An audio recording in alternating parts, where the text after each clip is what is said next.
You ask Tiger to solve. This deals with linear equations with one unknown. The final result is x equals 5/2. Let's solve it step by step. Simplify the expression. Expand the parentheses. Group like terms. Multiply the coefficients. Simplify the arithmetic. Find the greatest common factor of the numerator and denominator.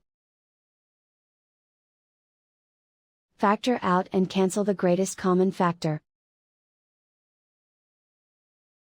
Simplify the arithmetic.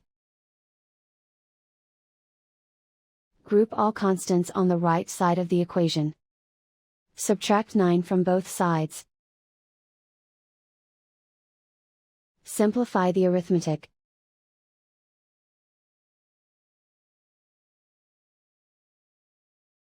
Isolate the x. Divide both sides by 14. Simplify the fraction.